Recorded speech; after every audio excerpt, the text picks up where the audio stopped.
Before we begin, this story matters. If you believe experience still counts. If you've ever been told you're replaceable after giving everything, then take a second and subscribe, because stories like this don't get told enough. Alright, let me introduce myself. My name is Leonard Mitchell, and I'm going to tell you how I got a CEO to beg.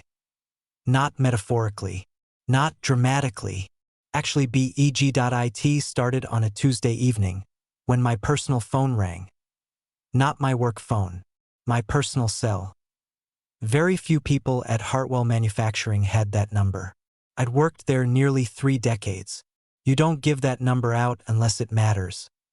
When I answered, there was no assistant, no scheduling, no pleasantries.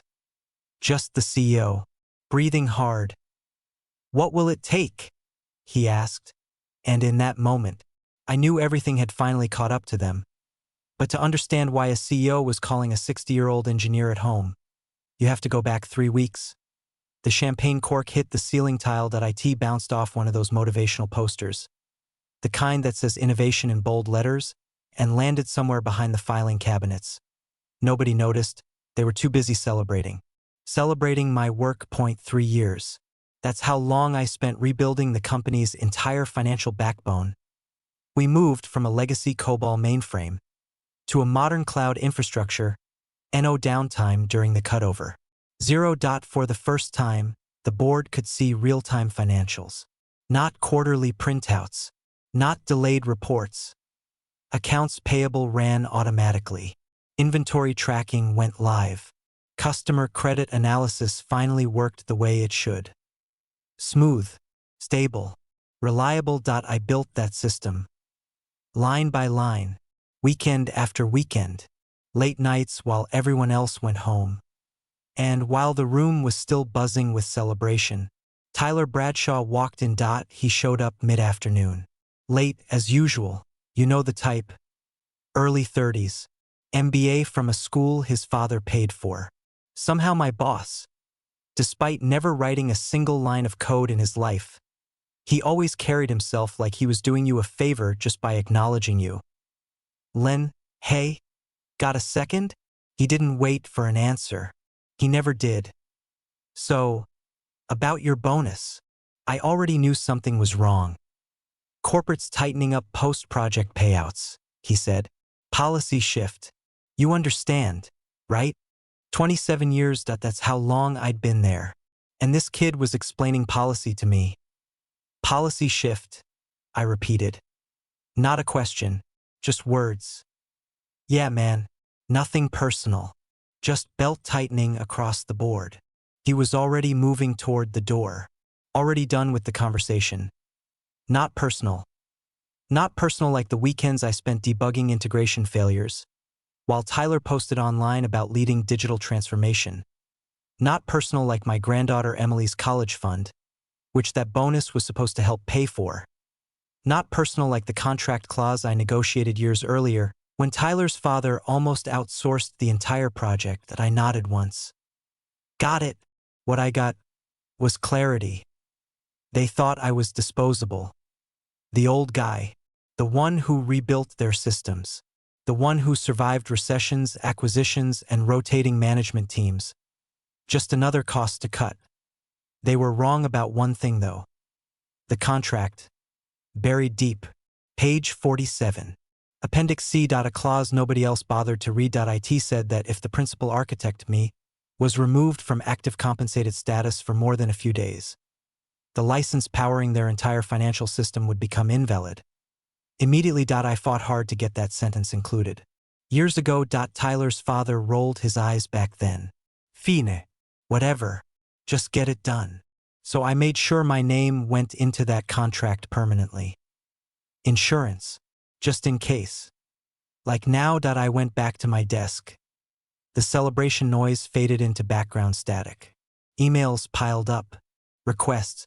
Questions. I answered them all. Professional. Calm. But something had changed. Not anger. Something colder. I opened the contract file, scrolled to the clause, and stared at it longer than I probably should have. Then I opened my email. 4 sentences. No threats. No drama. Just information. Because sometimes, that's all it takes. I didn't make a scene. That's important. People expect fireworks when something like this happens. Raised voices. Angry emails. Threats. I did none of that. I walked back to my desk like it was any other afternoon. The celebration behind me faded into background noise. Laughter. Clinking glasses. Someone talking loudly about how this project would look great on their resume.my inbox was full. Reports to review. Questions about data flows. Requests for access changes. I answered every one of them. Same tone. Same professionalism. No edge. But inside, something had clicked into place. Not rage. Not bitterness. Clarity. The kind you get when you've watched people fail upward for decades. While people like you quietly keep the lights on. I opened an encrypted folder on my machine. The contract. Fully executed. Signed by everyone who mattered. I scrolled slowly page after page. Until I reached it. Appendix C. Clause 8.2. I'd memorized it years ago. Still, I read it again. Carefully. Because words matter, especially when no one else bothers to read them. That clause wasn't about revenge. It wasn't a trap. It was leverage. Something I'd put there back when Tyler's father wanted to cut me loose. Back when I was told I was too expensive. Too rigid. Not agile enough. So I'd protected myself. Quietly. I closed the file. Then I opened my email.to. Patricia Morrison, Legal Counsel. Subject line simple. Neutral. Just information. 4 sentences. No accusations. No demands. Just a heads up about a potential licensing compliance issue, and a reminder to review Appendix C. I attached the contract. And I hit send. That was it. I leaned back in my chair. Because I knew Patricia, she wasn't like Tyler. She actually read contracts. Actually understood consequences. And she was smart enough to know that once a clause like that is triggered, there's no pretending it doesn't exist. I left work at my normal time. No dramatic exit. No lingering. I waved to the cleaning crew. Walked to my truck. Inside my bag was a leather notebook. Old school. Handwritten logs. Every system dependency. Every integration point. Every process tied to that license. Financial close procedures. Board dashboards. Payroll calculations. Inventory tracking. Credit analysis. Dozens of systems. All built on top of the software they just decided I wasn't worth paying for. That night, I didn't panic. I slept. The next morning was quiet. Too quiet. Same burned coffee in the break room. Same flickering lights. I sat down. Checked my email. Everything was running. Dashboards refreshed. Overnight jobs completed. The system I built was still doing its job. Then, something small happened. I was reading a thread in the digital transformation channel. Someone asking about fourth quarter planning. And then, the screen refreshed. You no longer have access. No warning. No explanation. 10 minutes later, a meeting disappeared from my calendar. Monday technical sync. Gone. They were icing me out. Tyler probably thought he was being clever. Cut off access. Let me fade away quietly. I didn't react. I opened a spreadsheet. New file.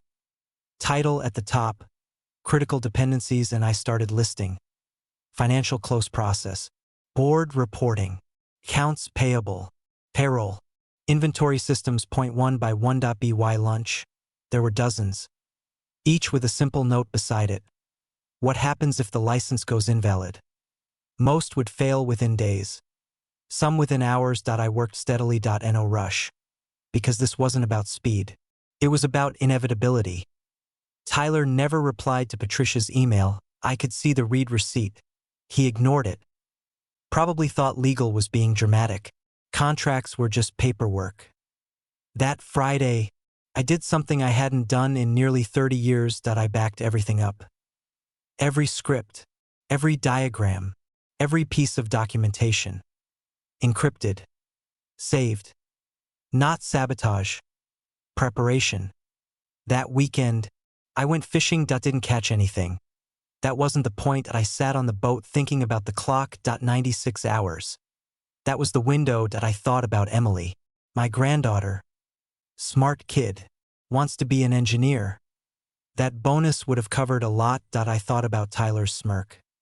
Mostly, I thought about how quickly loyalty disappears when budgets get tight. Monday came, and with it, the silence. Monday morning didn't explode. That's what surprises people. No alarms. No flashing screens. No shouting in the hallways. Everything looked normal. I poured myself a cup of that terrible office coffee. Sat at my desk. Opened my email. Overnight jobs had run clean. Dashboards refreshed like they always did. The system was still alive, but it was running on borrowed time. By mid-morning, the first crack appeared. The CFO's daily report didn't generate no email. No attachment. Just silence. At first, no one noticed. Then someone refreshed a dashboard. Blank. Another refresh. Nothing. By early morning, the help desk phones started ringing. Finance couldn't see their numbers.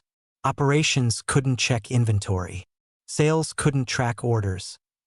The system wasn't crashing. It was locking itself. Quietly. Completely. The vendor's automated compliance scan ran shortly after. One line came back. The license was invalid due to a breach of contract. Contact the account holder for reinstatement. That was me. I was still at my desk. Same chipped mug. Same burned coffee. Watching it unfold. Every executive dashboard showed the same message. Authorization failure. Financial reporting was frozen. Accounts payable stopped processing. Inventory systems went read-only. Payroll was still running, but only on cash data. That clock was ticking too. Tyler tried to spin it. Sent an all-staff message about temporary vendor authentication issues. Said IT was working on it. Patricia replied to everyone. One sentence. This is a licensing breach, not a technical issue. That's when the mood changed. By mid-morning, the executive conference room filled up. I could see them through the glass. Tyler talking fast, gesturing at his laptop. His father's face hardening as the implications sank in. Patricia slid the contract across the table, pointed to the clause, explained it in plain English. I wasn't invited. I didn't need to be. The vendor sent another message. Access requires the principal architect to be in active compensated status. Current status. Breach. Word spread fast. People stopped pretending this was an IT glitch. This wasn't a bug. It was a contract. And contracts don't care about excuses. By late morning, the office felt like a funeral home. Phones rang. No one answered. Slack channels went quiet. People restarted routers. Rebooted machines. As if that would fix a legal problem. Someone from HR came by. Young guy. Nervous. Asked if I could help with transition documentation. Just so things could keep moving. I looked at him. Documentation? For a system I legally wasn't allowed to access anymore. I told him no. Not angry. Just factual. And I told him to send someone who understood what breach meant next time. He nodded and disappeared. Or tried a different approach. They attempted to process a backdated bonus. Manual adjustment. Time-stamped hours after the breach. Patricia shut it down immediately. Retroactive compensation does not resolve breach status. Disclosure would proceed. That message landed like a hammer. Now it wasn't just operational chaos. IT was legal exposure. Investor exposure. Compliance exposure. The board had a meeting coming up. They needed those dashboards. Instead, they had blank screens. I heard later what Patricia told them. Every report they'd issued using that system. Every filing. Every board presentation. All of it was now questionable. If they knew about the breach and didn't disclose it, it crossed into dangerous territory. The CEO asked one question. Can we fix this? Patricia didn't sugarcoat it. You had a fix. You chose not to use it. That's when the panic became real. Because now, they weren't negotiating with me. They were negotiating with time. And time was not on their side. By afternoon, the building felt heavy. Like everyone was holding their breath that I packed up my bag. Left at my usual time and no one stopped me and no one said goodbye. That evening, I went home, fed the cat, poured a drink, sat on the porch watching the sky darken and my phone buzzed at a message from Patricia. They want to talk. Tomorrow morning. Your terms. I didn't respond right away. I thought about 27 years. About weekends, late nights, missed birthdays. About being told it wasn't personal. Finally, I texted back. My attorney will send terms. 24-hour window. She replied immediately. Understood. Inside, my laptop was already open. The proposal was ready. We'd prepared it weeks earlier. Just in case I forwarded it. Then I went to bed and slept better than I had in a long time. Wednesday morning, my phone started buzzing early. Not my work phone at my personal cell. The number I'd given to maybe 5 people in nearly 3 decades. I didn't answer. I made coffee instead. Scrambled eggs. Fed the cat. The phone kept buzzing. By the time the sun was fully up, there were a dozen missed calls. Voicemails I didn't listen to. I already knew what they said. I sat on the porch with my coffee and watched the day start. Then the phone rang again. This time, Patricia Morrison. I answered after a few rings. Morning, Trish. She sounded exhausted. They want to meet, she said. This morning. Your attorney can join by video. They have my terms, I said. I know. They're reviewing. Silence. The board meets tomorrow, she added. They need answers for investors. I know what the breach is, I said. I built the system. Her voice dropped. Between us, you're right. You were always right. I didn't say anything. They're panicking, she continued. Tyler's father is scared. Good, I thought. But I didn't say that either. Meetings at 9, she said. Just hear them out. I looked at the time. I'll think about it. I hung up.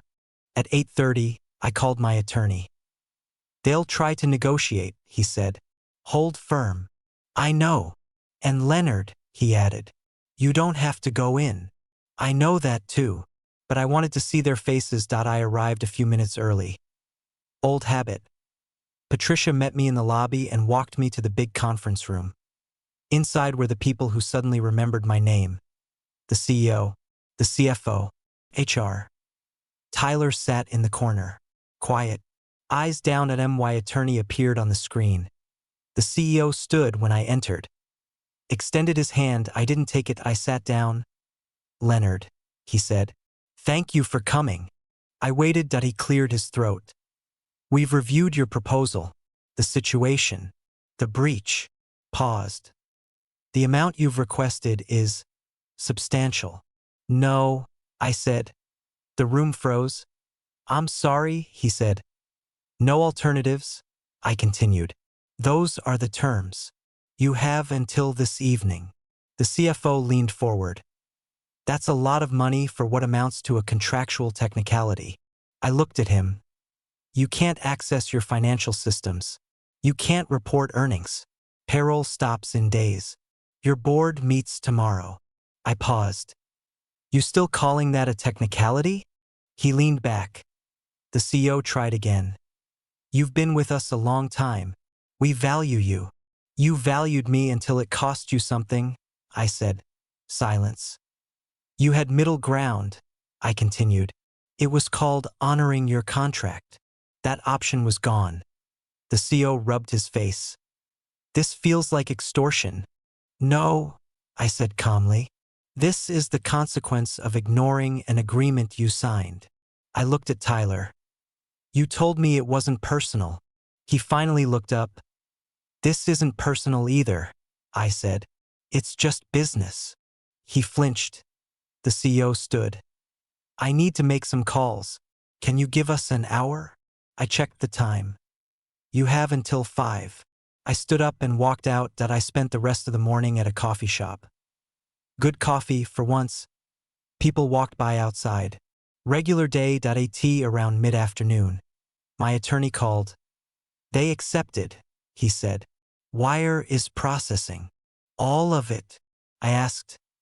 Every dollar. Plus the acknowledgement. I leaned back. A few minutes later, my phone pinged. The wire hit. I stared at the number for a long time. Not joy, not anger, just relief. I drove home. Fed the cat. Poured a drink. Sat on the porch again. That's when my phone rang. 6:47 in the evening. The CEO my personal cell. I answered. What will it take? He asked. To turn the system back on, he said. We need it operational by tomorrow morning. I took a sip. You already paid, I said. That fixes the license. Yes, he said quickly. So we're good. You can restore it. That's not how it works, I said. Silence. Someone still has to do the work, I continued. Coordinate with the vendor. Verify compliance. Rebuild access. Test everything. How long? He asked. Depends. On what? On whether I'm doing it. He exhaled. The consulting arrangement, he said. 300 an hour. Limited hours. Maybe? I said. Please, he added. I let him wait. I'll do it, I said. But not tonight. Not tomorrow morning. Pause. Tomorrow afternoon. After the board meeting. Silence again. Fine, he said. One more thing, I added. What? Tyler isn't involved. At all. Done. I hung up. The next day I slept in. Made a real breakfast. Read the paper. Patricia texted updates. Board meeting started. My acknowledgement read aloud. My name finally on the screen. At mid-afternoon, I went in. Small room. Quiet. 4 hours later, the dashboards came back online. One by one. Like nothing had happened. Except everything had. I packed up and left. Didn't look back. These days, I consult on my terms. 2 afternoons a week. My rate. My schedule. Emily's college fund is secure. I fish more now. Sleep better. And the system I built keeps running. With my name in the documentation. That's not revenge. That's respect. Finally put in writing. Because after nearly 3 decades, I earned that much. And a whole lot more.